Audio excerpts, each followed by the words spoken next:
What is the true meaning of fear? This story will introduce us to human courage and the terror of a forest from which escape seems impossible. The story begins as we see Beth running frantically through a dense forest. There's a look of terror on her face, as if she has seen death with her own eyes. She doesn't even have hair on her head. Then, her sleep breaks, and we realize it was a terrifying nightmare. In reality, Beth has come to a desolate American forest with her husband, Henry, for a vacation. She has recently defeated a serious illness like cancer and is now completely healthy. This trip is like a celebration of that victory. But does every celebration have a happy ending? Or is this journey about to take them to a completely different destination? The next morning, Henry is planning for the day ahead. Today, they are supposed to go camping deep in the forest. There are two paths on the map. The first is easy and direct, while the second is difficult and full of challenges. Beth chooses the second path because she no longer wants to prove herself weak to anyone. The illness has exhausted her body, but her determination has only grown stronger. Henry doesn't argue with her stubbornness, knowing she has been through a difficult time and it's best to give her space. They move forward, enjoying the beauty of nature. The uphill path was tiring and Beth felt exhausted, but she didn't let Henry know. A little further, they had to cross large rocks. Henry offered his hand for help, but in her stubbornness, Beth refused and tried to climb on her own. In this attempt, she injured her leg. She refused help again and somehow managed to climb up by herself. Henry understood that, given Beth's condition, they should stop somewhere nearby. She would continue to be stubborn, but he had to be the sensible one. He started gathering wood to light a fire. Meanwhile, Beth went to a small nearby river to wash her wound, all alone. As soon as she put her hand in the water, she saw it was mixed with blood, which terrified her. Then her eyes fell on the other side of the river, where a bear lay dead, but his condition was very strange. Beth immediately called out to Henry. Someone had killed the bear and skinned it. Henry said it must be the work of a hunter, as anyone could come and go in these forests. But why such cruelty towards animals? No one had an answer. After talking about it for a while, they put the thought out of their minds. Henry set up the tent and even put up some lights to lift Beth's mood. At night, sitting by the fire, Henry gave Beth her hospital band, a reminder of her difficult days. It was time for her to burn it and look towards a new life. Beth wasn't ready for this. She started to cry. Those memories were too painful. But with Henry's encouragement, she threw the band into the fire. The past was reduced to ashes, but a new darkness was about to descend upon their future. Just then, the sound of a distant gunshot was heard. Henry thought of calling the forest rangers, but Beth refused, not wanting to spoil their trip. They both went to sleep. That night, Beth had another terrible dream. She saw herself in the hospital, and a strange creature was licking her wounds. She woke up and rushed out of the tent in fear. Outside, on the ground, she found a strange, sticky substance. Just then, Henry appeared before her. Beth was surprised to see him outside so late at night. Henry explained that he had been there all along. Only Beth had gone to sleep. Suddenly, they heard some strange noises. They ran towards their tent and saw that someone had completely wrecked their camp. Not only that, the same sticky substance was spread all around the camp. Who was it? A hunter playing a prank? Or a force they had never encountered before? The answer would only be revealed later. So stay with us. Now they had no choice but to leave. There was nothing left to eat or drink. Phones, radio, maps, everything was either broken or gone. They had to rely solely on their instincts to get out of this dense forest. One wrong turn could lead them to their death. They started running, as it was the only option left.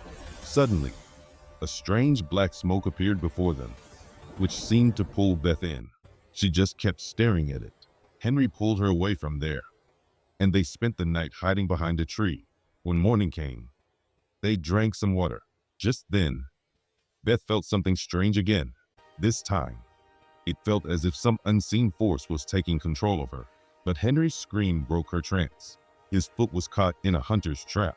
Beth ran to him and removed the trap, but the wound was deep. Henry couldn't walk anymore. Beth decided she would go alone to get help. She sat Henry down against a tree and went on by herself, but with every step, she felt that an evil force was following her. After walking some distance, she found old ruins with a well in the center. This might have once been a settlement. When Beth looked inside the well, she screamed. Inside the well, human skins were hanging. Not one or two, but hundreds.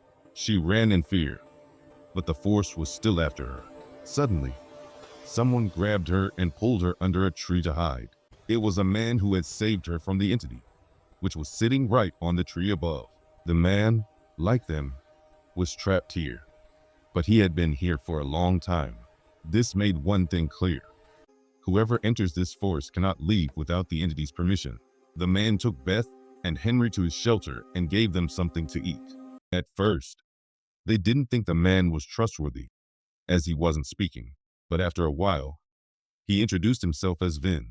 He was also trying to fight the same entity, but had been unsuccessful so far. The bone in Henry's leg was sticking out. Beth was trying to fix it, but Henry was just screaming. Vin didn't like the noise and, in one swift motion, set the bone back in place. He told them both to sleep, as going out at night was an invitation to death. But Beth and Henry needed answers. Who was Vin? And what was this entity? Vin explained that he had also come here for a trip 8 months ago, but hadn't been able to return. The entity's name is Ingo, which preys on humans who come to the American forests and skins them. At first, Beth and Henry didn't believe these stories, but now they had seen it with their own eyes. During this conversation, Beth's eyes were fixed on a locket around Vin's neck, which had a picture of a little girl. The next morning, Vin said, "I'm going hunting. You'll come with me. Let him stay here." Beth agreed, but Vin was actually going to hunt the Ingo, which had so far only appeared as smoke. Can Vin's bullet kill it? Or does Vin know something that no one else does? Beth's eyes were still on the locket. Finally, Vin revealed that it was his daughter, Addison, with whom he had come to this forest. That monster had snatched his daughter from him. From that day on, he vowed he would take its life. After waiting for a long time without any luck, they changed their spot, but there was nothing there either, and they started to head back. Suddenly, Vin disappeared, and the same black smoke appeared before Beth again. She started running in fear, but how far could she run? In the end, she lost hope. But what was this? The entity merely touched her and passed by. It didn't harm her. Why did that happen? Just then, Vin appeared, firing his gun. Beth understood it was Vin's trick. He had used Beth as bait, but this made one thing clear. The entity only targets those who are sick or weak, but Beth was healthy now. So why was the entity after her? Vin asked her the same question. "Are you still sick?" Vin knew the entity only goes after sick people. Then Beth revealed the secret. She had cancer and was cured, but now the disease has returned. She hadn't told Henry because she wanted to spend some last good moments with him. This was the real reason the entity was after Beth. That night, when everyone was asleep, Beth searched the cave. She found a bunker, and the sight inside left her stunned. There were the bodies of people who had been trapped in this forest. Vin had used them all for his own purpose to kill the entity, and now he was going to do the same with Beth and Henry. Just then, Vin woke up and caught Beth. Beth screamed, "You're a murderer. You killed innocent people to avenge your daughter." But Vin was now going to take Henry. He said Henry was going to die anyway, so it's better that his sacrifice serves a purpose. But Beth stopped him and said she would go in Henry's place. The entity wanted her anyway, so it would give Vin a better chance to kill it.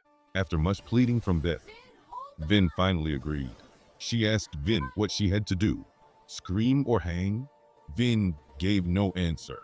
Suddenly, the entity attacked them. Its method of attack was different. It uses a person's greatest weakness against them. It showed Vin a vision of his daughter, in which he got lost, and the entity took this opportunity to wound him. Beth ran to him and said, "That's enough. Let's get out of here." But even after being injured, Vin did not give up. This time, he grabbed Beth and took her to a noose, forcing her to climb onto it. He shouted, "Come before me." or I'll kill her. Reluctantly, at gunpoint, Beth climbed onto the noose. When Vin's attention was diverted, Beth took out a sharp object from her pocket and, as Vin turned, stabbed him in the neck. Vin began to writhe in pain. But then, another accident happened. The wooden plank Beth was standing on broke, and the noose tightened around her neck. Just as she was about to die, the rope snapped, and she fell to the ground, saved. She started running from there. Running, she once again reached the same ruins, where this time she saw Vin's skin hanging. The entity had claimed Vin as its victim too. Then, something strange happened to Beth. The entity had now completely taken control of her. When she opened her eyes, she found herself lying on a stone altar with ancient carvings on it.